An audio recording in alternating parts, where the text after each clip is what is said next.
لله وكفى وسلام على عباده الذين اصطفى أما بعد وقد قال الله تبارك وتعالى في القرآن المجيد والفرقان الحميد أعوذ بالله من الشيطان الرجيم بسم الله الرحمن الرحيم وعلى الثلاثة الذين خلفوا حتى إذا ضاقت عليهم الأرض بما رحبت وضاقت عليهم أنفسهم وظنوا أن لا ملجأ من الله إلا إليه ثم تاب عليهم ليتوبوا إن الله هو التواب الرحيم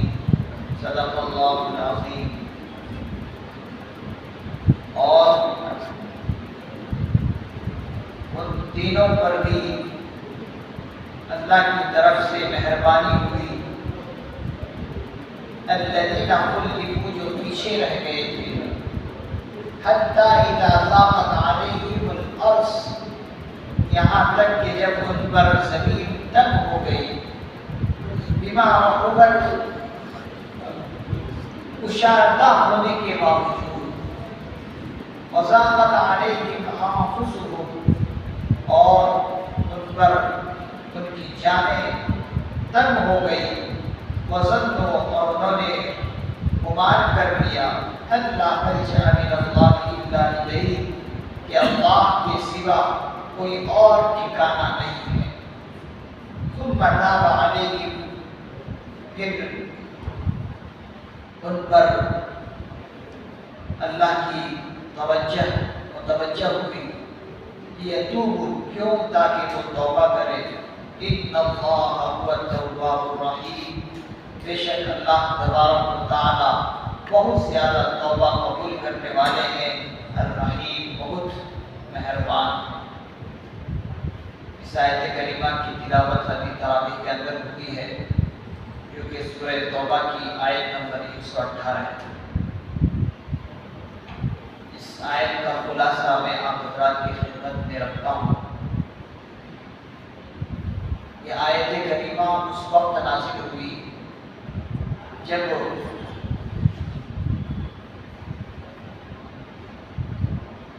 غزوہ تبوک سے حضور علیہ السلام واپس تشریف لائے اور کچھ صحابی جو غزوہ تبوک میں نہیں جا سکے تھے کچھ عذر کی بنا پر یا کچھ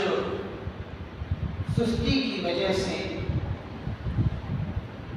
تو انہوں نے توبہ کی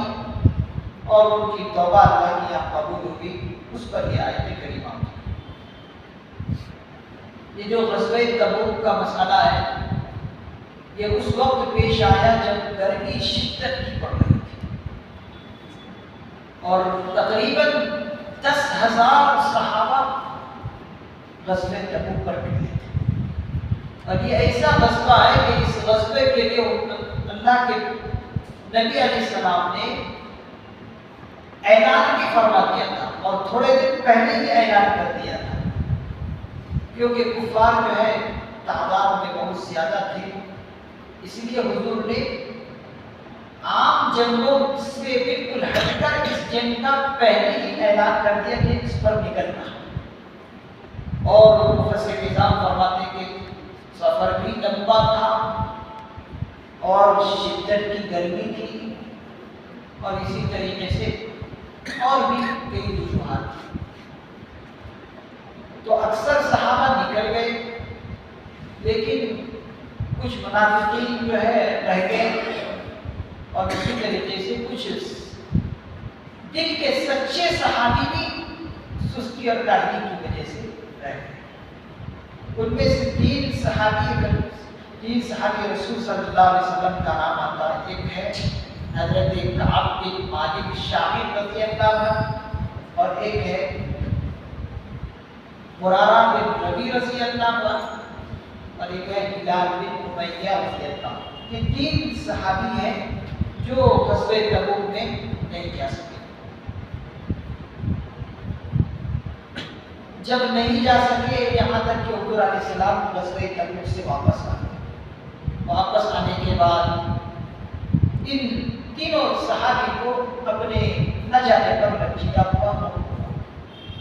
کہ سارے صحابہ گئے، ہم کتنے بد نصیب ہیں کہ اس غزوے میں شریک نہیں ہو سکے۔ تو ان کا دل جو ہے پاک تھا، صاف تھا۔ تو مفسر نظام فرماتے جو منافقین تھے وہ حضور علیہ السلام کے پاس آ کر جو ہے جھوٹی عذر پیش کر دی،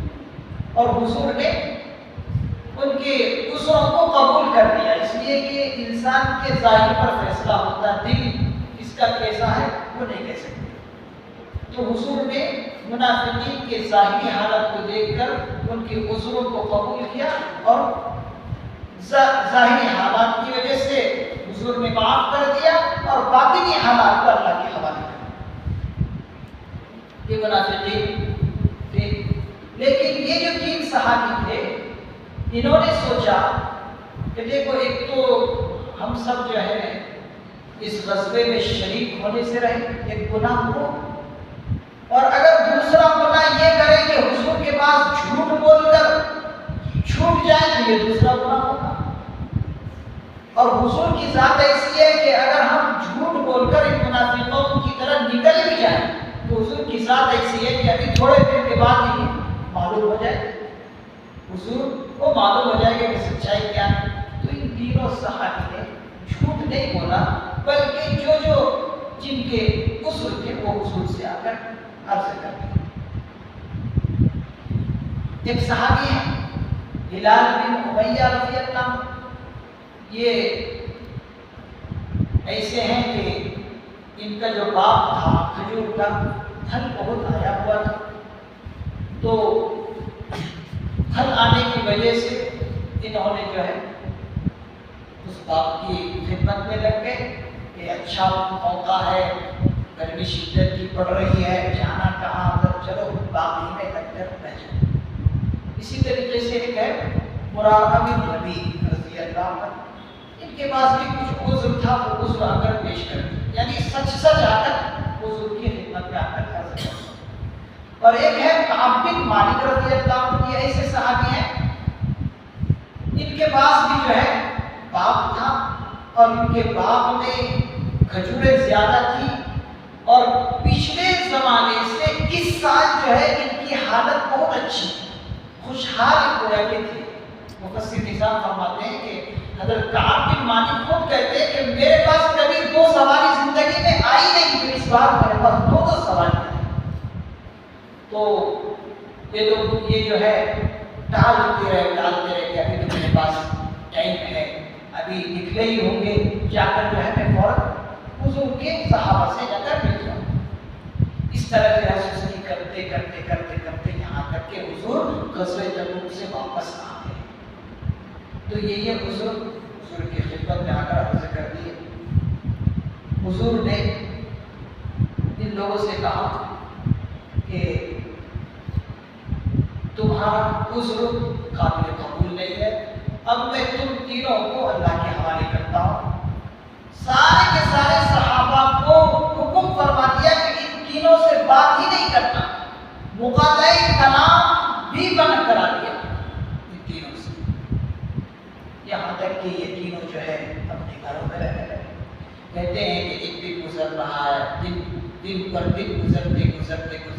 40 دن گزر گئے۔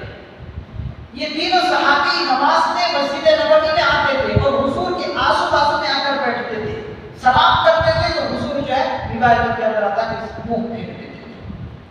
اور کبھی ادھر پھیر لیتے تھے، کبھی ادھر پھیر لیتے تھے، اور کبھی سلام کرتے تھے تو حضور جو ہے بالکل انجانے کی طرح جواب دیتے تھے۔ ایسا محسوس ہوتا تھا، یہ حضرت کعب بن مالک کہتے ہیں کہ ایسا محسوس ہوتا تھا کہ حضور ہم سے ناراض ہیں، معلوم ہو جاتا تھا۔ یہاں تک کہ صحابہ بھی ان سے جو ہے مقاطع کلام کر لیے، کلام بات چیت بالکل بند کر دیا۔ اب حضور ناراض ہو جائیں، صحابہ ان سے بات کرنا چھوڑ جائیں تو ان کے سامنے تو ایسا ہوگا کہ پیروں کے نیچے سے زمین کھسک گئی، بڑے پریشان، کیا کرنا۔ اور حضرت کعب بن مالک تو ایسے صحابی ہیں کہ بالکل بڑھاپے کی عمر میں تھے، یہاں تک کہ تھوڑے دن گزرے تو حضور نے یہاں تک کہہ دیا کہ ان کی بیوی کو بھی ان سے الگ کر دو۔ پھر حضرت کعب بن مالک نے سوچا کہ جب حضور بیوی کو بھی الگ ہونے کہہ رہے ہیں تو کہا کہ تم گھر چلی جاؤ، اب جو ہے میں کسی طرح دن گزاروں۔ ایسے ہی جب کعب بن مالک فرماتے ہیں کہ میں جب بازار جاتا تھا تو بازاروں میں بھی لوگ جو ہے مجھے سلام نہیں کرتے تھے، کیا گزر رہی ہوگی اوپر۔ ایسا ہوتے رہا یہاں تک کہ فرماتے ہیں کہ میں ایک دکان پہ گیا، وہاں پر جو ہے شام سے ایک شخص آیا ہوا تھا اور وہ شام کے ایک بادشاہ کا خط لے کر آیا تھا، اور اس خط کے اندر لکھا ہوا تھا کہ کعب بن مالک تمہارے پیارے نبی نے تمہارا ساتھ چھوڑ دیا ہے، لہذا ہم جو ہے تمہیں ویلکم کرنے کے لیے تیار ہیں۔ یہ خط پڑھتے ہی حضرت کعب بن مالک فرماتے ہیں کہ میرے لیے تو یہ دوسری آزمائش ہوگی، اب میں کیا کروں۔ ایک حضور ناراض، پورے مدینے کے لوگ ناراض، سارے صحابہ کلام اور ملنا جلنا بند کر دیے، ایک طرف وہ آزمائش ایک طرف یہ آزمائش۔ دیکھیے ایمان کتنا مضبوط ہے ان کا اور حضور سے کیسا رشتہ ہے۔ کہتے ہیں روایتوں کے اندر آتا ہے کعب بن مالک اس جگہ سے ہٹے اور ایک ایسی دکان پر پہنچے جہاں پر تندور جل رہا تھا، چولہا جل رہا تھا۔ غصے میں آ کر وہ قرآن اور وہ تحریر وہ لیٹر جو ہے اس تنور پہ ڈال دیا اور ڈال کر کہا کہ مجھے ایسے پیشکش کو قبول ہی نہیں ہے، جو ہوگا اگر اللہ کے پیارے نبی اگر ناراض ہیں اور میں ان کو ناراض کر کے کسی اور کے یہاں چلے جاؤں، یہ میرے سے ہو ہی نہیں سکتا، مروں گا تو ایسے ہی کرتا۔ یہاں تک کہ اس طرح ہوا، دن گزرتے 50 کا دن آیا۔ 50 دن میں بڑی تفصیلات ہیں، دیکھ رہے نا خود فرما رہے اللہ تعالیٰ حتیٰ اذا ضاقت علیہم الارض، زمین کشادہ ہے، کشادہ ہونے کے باوجود ان کے لیے تنگ ہو گئی اور اپنے آپ پر یہ لوگ ایسا محسوس کرنے لگے کہ اب کوئی چارہ اللہ کے سوا کچھ ہے ہی نہیں ہمارا۔ تو دن گزرتے ہیں ایسا بھی مرحلہ آیا کہ اللہ کی طرف سے 50ویں دن میں ایک آیت تھی، اور وہ یہ آیت تھی۔ جب یہ آیت تھی اور اس آیت کے اندر ان تینوں صحابہ کرام رضی اللہ عنہ کی توبہ کی قبولیت کی جب بشارت آئی ہے تو کہتے ہیں کہ سارے کے سارے صحابہ ان تینوں کی طرف لگ گئے اور سب کے سب جو ہے ان تینوں کو مبارکباد دے رہے ہیں اور کہہ رہے ہیں کہ دیکھو یہ اللہ کی طرف سے تم پر ایک آزمائش آئی تھی اور تم اس آزمائش میں کامیاب ہو گئے۔ وہ کہتے ہیں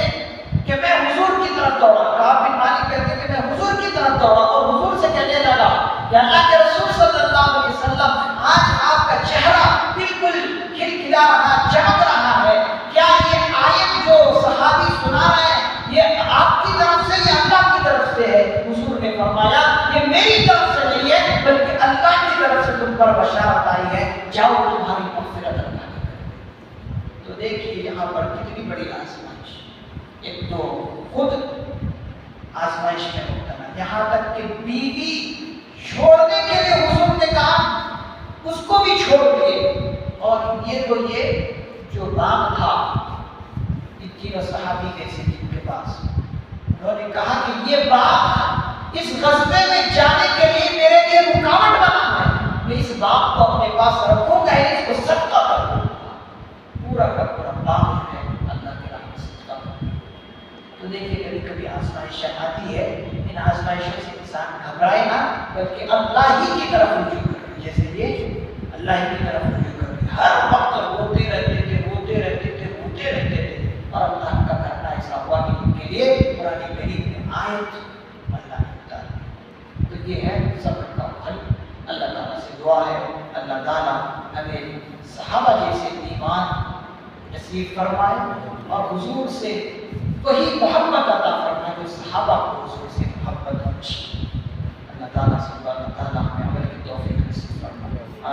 سبحان اللہ وبحمدہ سبحانک اللہم وبحمدک ونشہد ان لا الہ الا انت ونستغفرک ونتوب الیک سبحان ربک رب العزة عما یصفون وسلام علی